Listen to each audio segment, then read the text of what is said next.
nightmares in my head, I fear that the thoughts build up until I can't hear, that my mind fills up into a creature, and it haunts me somewhere much deeper.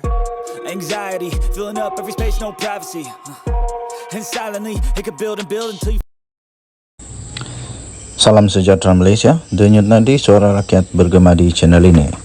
Berita terkini daripada biharian.com.my 10 Disember 2023. Saya akan buru semua orang yang korup, kata Sultan Ibrahim. Berita penuh, Johor Bahru. Menghentikan amalan rasuah menjadi antara tumpuan Sultan Johor, Sultan Ibrahim Iskandar, apabila baginda memikul tugas sebagai Yang di-Pertuan Agong ke-17 tahun depan. Selain itu, titah Sultan Ibrahim memastikan tiada perpecahan di negara ini juga akan menjadi cabaran terbesar baginda.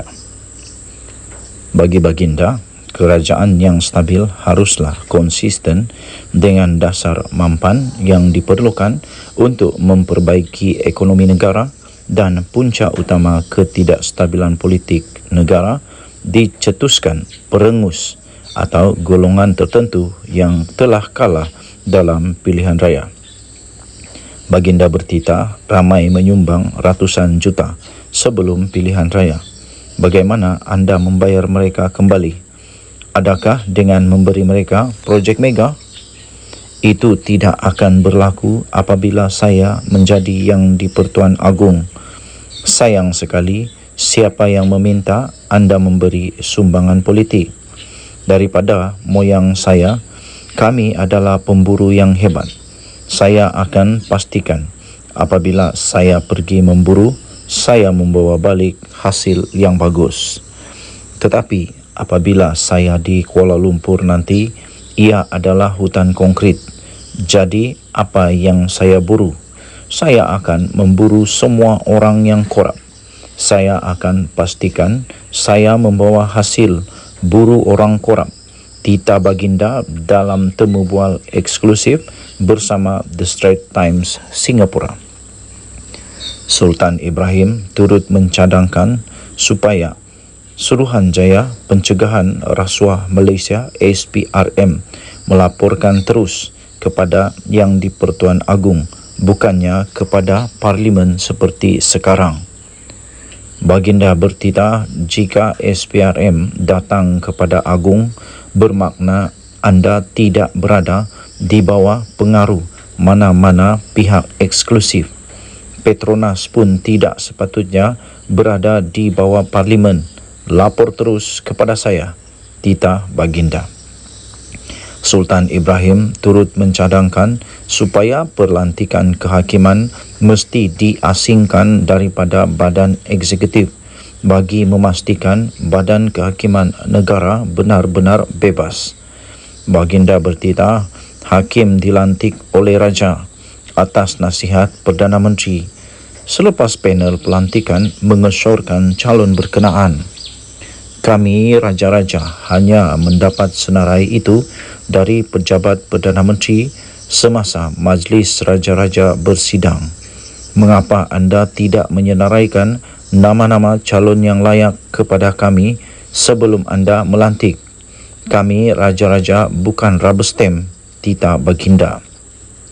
Pada 27 Oktober lalu, Sultan Johor, Sultan Ibrahim Sultan Iskandar dilantik sebagai Yang di-Pertuan Agong ke-17.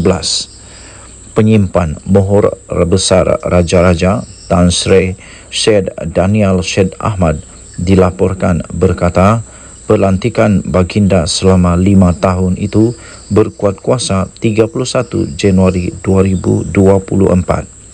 Majlis Raja-Raja juga bersetuju mengisytiharkan Sultan Perak, Sultan Nazrin Muizzuddin Shah sebagai timbalan Yang di-Pertuan Agong selama 5 tahun mulai dari tarikh yang sama.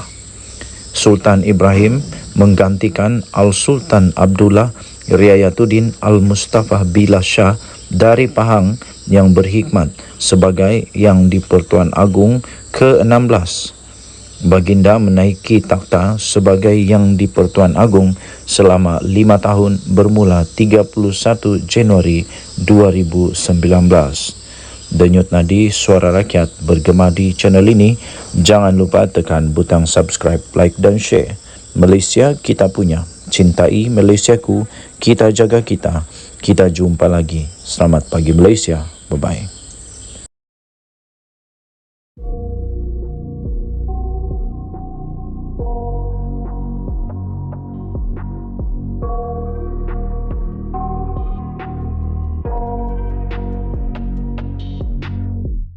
I got nightmares in my head, I fear that the thoughts build up until I can't hear, that my mind fills up into a creature, and it haunts me somewhere much deeper. Anxiety, filling up every space, no privacy. And silently, it could build and build until you... Salam sejahtera Malaysia. Denyut nadi Suara Rakyat bergema di channel ini. Artinya selagi Zahid Hamidi ada, usah mimpilah pas nak bekerja sama semula dengan UMNO. Presiden UMNO Ahmad Zahid Hamidi menyifatkan pemimpin PAS sebagai gila talak apabila masih menyuarakan hasrat untuk kembali bekerjasama dengan UMNO menerusi platform Perikatan Nasional PN. Justru beliau menggesa PAS berhenti bermimpi di siang hari. Selain menasihati parti Islam itu berdoa supaya berhenti menipu UMNO sekali lagi. Katanya setakat ini tiada kabar angin sampai kepada UMNO. Mungkin ada pihak telah kegilaan talak sebab mereka pernah ada dalam kerajaan dahulu, katanya. Alangkah sakitnya apabila ada jumlah kerusi yang banyak tapi berada di pihak pembangkang. Waduh, sakitnya. Aduh, inilah kenyataan yang paling sakit di hati. Betul juga. Patutlah meroyan. Siapa yang tak meroyan, siapa yang tak marah kan? Patutlah PAS marah betul. Sebab rupa-rupanya sakit hati dengan jumlah kerusi yang paling banyak sebenarnya tapi berada di pihak pembangkang. Aduh, kesian. Jadi saya harap mereka terus berdoa untuk tidak melakukan kekencingan, menipu sekali lagi kepada UMNO, menyebabkan UMNO tidak langsung membuka jalan itu. Jalin kerjasama semula setakat ini. Setakat ini Allah tak bagi buka hati lagi untuk melakukan kerjasama dengan mereka, katanya. Kami minta mimpi siang mereka itu dapat dinoktakan, kata Zahid Hamidi. Zahid Hamidi yang juga adalah Timbalan Perdana Menteri memberi penegasan demikian ketika mengulas kenyataan Timbalan Presiden PAS Tuan Ibrahim Tuan Man yang tidak menolak kemungkinan partinya bekerja sama semula dengan UMNO di sebalik sejarah pahit kedua-dua parti itu sebelum ini. Artinya berdasarkan kenyataan Zahid Hamidi itu, berdasarkan kenyataan daripada Ahmad Zahid Hamidi itu, UMNO tidak akan dan tidak mungkin membuka ruang untuk bekerja sama semula dengan PAS. Setidak-tidaknya selagi beliau masih memimpin Parti Melayu itu. Hanya jika berlaku pertukaran kepimpinan UMNO, barulah barangkali ada kemungkinan perkara itu boleh berlaku. Tetapi, siapa yang boleh kalahkan Zahid Hamidi daripada menerajui UMNO? Dengan itu, usahlah ada pemimpin bermimpi lagi. Dan kalau boleh, elakkan juga tidur di siang hari, agar tidak terus bermimpi perkara-perkara yang jauh daripada realiti. Jadi, orang-orang PAS, Hadi Awang, Tuan Ibrahim, sudahlah, berhentilah daripada bermimpi. Tidak akan jadi kenyataan. Tipu saja. Kalau kata, boleh Anwar boleh tumbang dalam masa terdekat, itu tipu saja. Tidak akan. Susah.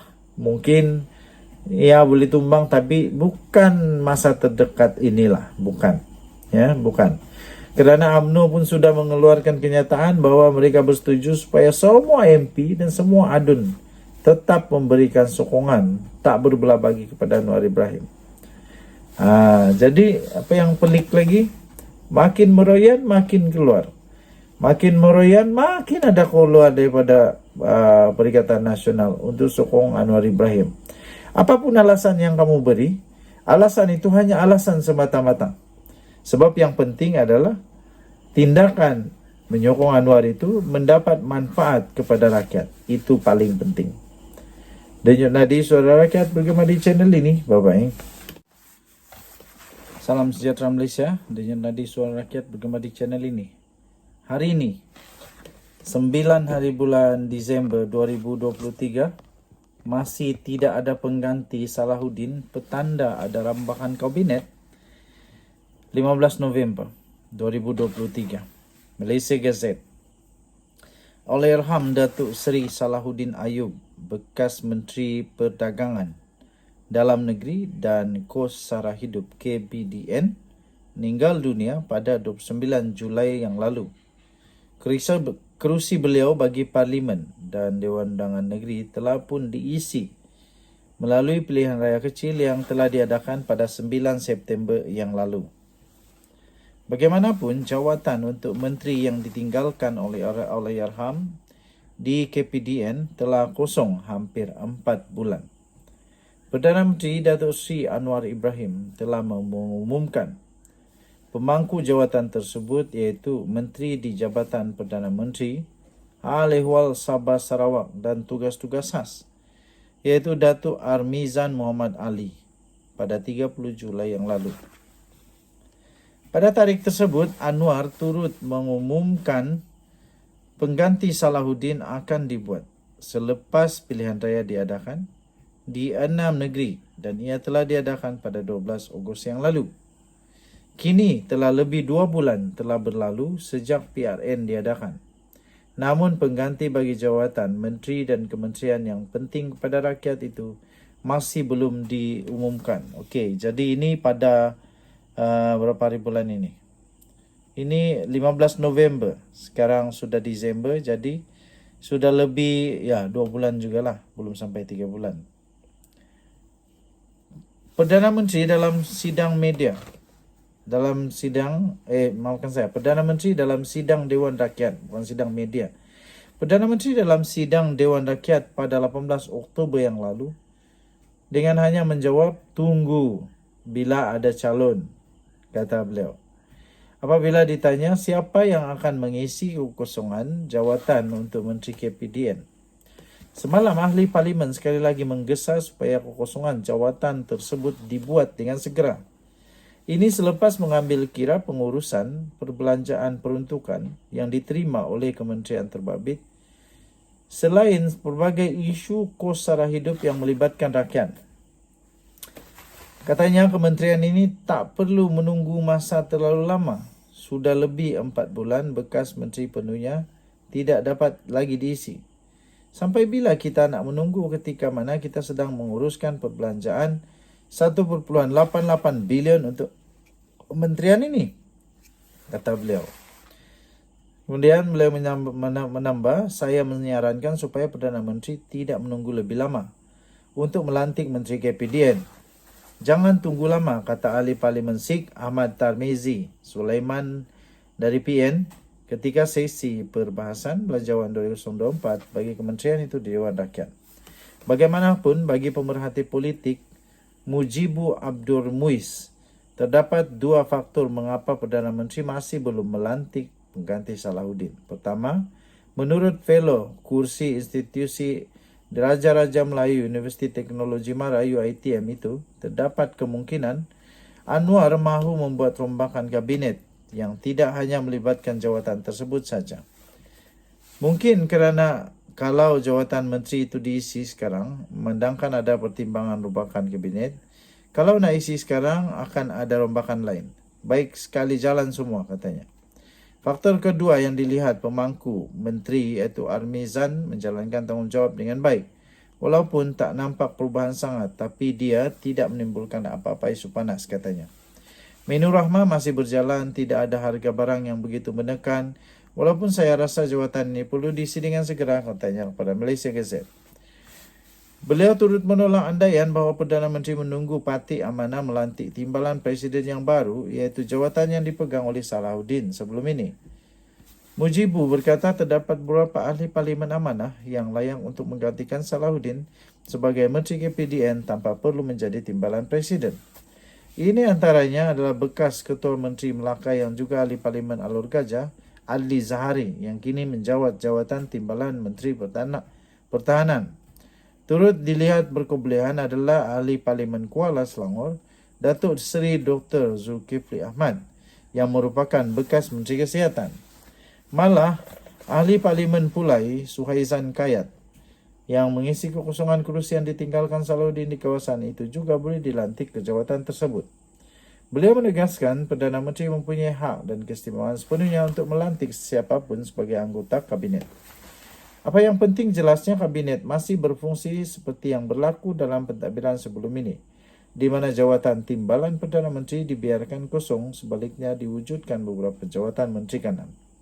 Untuk rekod, Amanah akan melaksanakan pemilihan jawatan kuasa nasional Amanah bagi penggal 2023-2026 termasuk jawatan timbalan Presiden yang kosong berikutan kematian Salahuddin pada Disember lalu.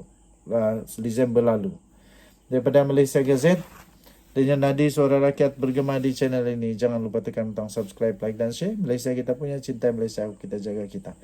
Bye-bye.